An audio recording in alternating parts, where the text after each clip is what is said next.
আজ আমাদের স্কুলে সবুজের ফেরিওয়ালা আঙ্কেলরা এসেছিল।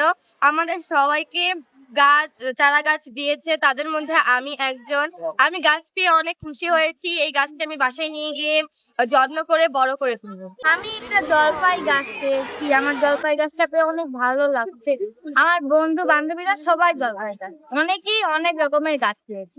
আমাদের স্কুলে সবুজের ফেরিওয়ালা আঙ্কেলরা এসেছে। তারা আমাদের সবাইকে একটি করে গাছ দিয়েছে। আমি গাছ লাগাতে অনেক ভালোবাসি এবং আমাদের বাসায় অনেক রকমের গাছ আছে। আমি একটি জলপাই গাছ পেয়েছি এবং আমার বান্ধবীরা ওরা অনেক রকম গাছ পেয়েছে। আমাদের বিদ্যালয়ে আজকে আঙ্কেলরা গাছ দিয়েছে। আমার বন্ধু বান্ধবী সবাইকে গাছ দিয়েছে। আমিও গাছ পেয়েছি। বাড়িতে গিয়ে আমি এই গাছটি বপন করব। সবুজের ফেরিওয়ালা জনাব মোহাম্মদ আরিফুর রহমান, ওনার নেতৃত্বে অনেক ভাইয়ারা এসেছে। আজকে আমাদের স্টুডেন্টদেরকে অনেকগুলো গাছ বিতরণ করলেন, ফলজ গাছ। এগুলো আমাদের শিক্ষার্থীদের অনুপ্রেরণা জুগিয়েছে।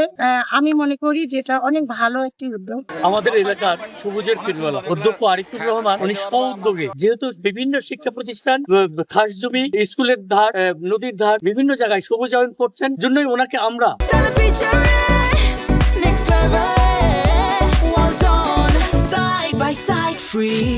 সবুজের ফেরিওয়ালা বলে মহাদেবপুরে প্রচলিত আছে। উত্তরের 16টি জেলায় লাগানোর মধ্যে এখন 12টি জেলায় আমরা অবস্থান করছি। আজকে আর 2টি, ঠাকুরগাঁও এবং দিনাজপুর হয়ে গেলে আমাদের এখানে 14 জেলায় পরিণত হবে। আমি সবুজের ফেরিওয়ালার ব্যানারে প্রায় ব্যক্তিগত উদ্যোগে 53,000 গাছ রোপণ করেছি। আজকে এখানে বোদায় পঞ্চগড়ের বোদা প্রাথমিক বিদ্যালয়ে গাছ বিতরণ করলাম। এছাড়া গাইবান্ধা, রংপুরে, এছাড়া নীলফামারী, কুড়িগ্রাম সহ এই 8টি জেলায় আমরা গাছ বিতরণ করেছি।